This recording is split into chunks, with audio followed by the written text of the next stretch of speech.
रूस के कजान शिखर सम्मेलन में सऊदी अरब पर सबसे ज्यादा पूरी दुनिया की निगाहें टिकी रहने वाली हैं, क्योंकि पूरी दुनिया ये देखना चाहती है कि जिस सऊदी को ब्रिक्स के 5 देशों ने सदस्यता दी है वो इसे ऑफिशियल करेगा या नहीं। अमेरिका के लिए ये सबसे बड़ी बात होगी। बता दें, इस बार शिखर सम्मेलन में तकरीबन 33 देश पहुंच रहे हैं। 33 देश ब्रिक्स सम्मेलन में हिस्सा लेंगे और इस बार ये तय होगा कि क्या ब्रिक्स का विस्तार होगा या नहीं।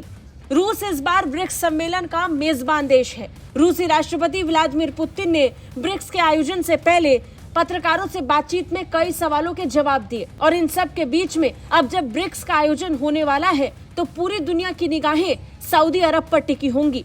इस साल की शुरुआत में ब्रिक्स के 5 स्थायी सदस्य देशों के अलावा 5 और देशों को सदस्यता दी गई, जिसमें सऊदी अरब, यूएई, ईरान भी शामिल थे। सभी देशों ने सदस्यता को स्वीकार किया, लेकिन अब तक सऊदी अरब ने इसे ऑफिशियली एक्सेप्ट नहीं किया है। यानी सऊदी अरब इस बार की बैठक में प्रमुख खिलाड़ियों में से एक होगा। जनवरी 2024 में ब्रिक्स में शामिल होने के लिए उसे आमंत्रित किया गया था। रियाद ने भी अभी तक अपनी सदस्यता को लेकर औपचारिक रूप से कोई ऐलान नहीं किया है। हालांकि रूस को फिर भी इस बात की उम्मीद है कि सऊदी इसे लेकर जल्द से जल्द कोई बड़ा ऐलान कर दे। इतनी जानकारी जरूर रूस से निकलकर सामने आई है कि इस बार के शिखर सम्मेलन में उच्च स्तरीय सऊदी प्रतिनिधि भाग लेने पहुंच रहा है, जो रूस के लिए एक महत्वपूर्ण बढ़ावा है और पश्चिमी देशों के लिए चिंता का विषय। सऊदी अरब मॉस्को के लिए एक महत्वपूर्ण साझेदार बन चुका है। ऐसे में सऊदी अरब के साथ रूस की बंधी उम्मीद अमेरिका के लिए बड़ी चुनौती बन सकता है। खासकर तेल उत्पादक देशों के ओपेक प्लस समूह के भीतर रूस और सऊदी अरब दोनों की भूमिका बड़ी महत्वपूर्ण है।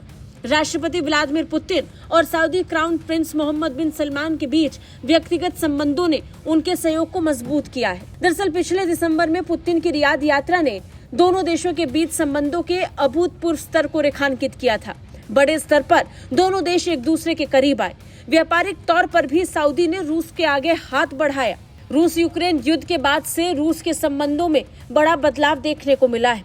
जहां पश्चिमी देशों ने रूस को बिल्कुल अकेला कर दिया, वहीं कई ऐसे साझेदार देश जो अब तक रूस को अपना सहयोगी बताते आए हैं, उन्होंने खुले तौर पर और मजबूती के साथ रूस का समर्थन किया। यही कारण है कि इतने लंबे युद्ध के चलने के बावजूद पुतिन का रूस मार्केट में स्टैंड आउट कर रहा है। ब्रिक्स में सऊदी की भागीदारी को रूस के लिए एक रणनीतिक जीत की तरह देखा जा रहा है, क्योंकि ये समूह वैकल्पिक वैश्विक वित्तीय संस्थाओं को विकसित करना चाहता है और इसका बढ़ना पश्चिमी देशों, खास तौर पर G7 देशों के लिए मुसीबत भरा है।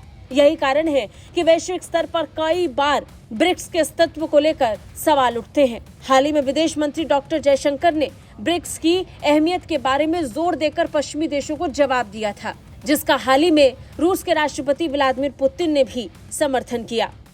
ब्यूरो रिपोर्ट, भारत तक।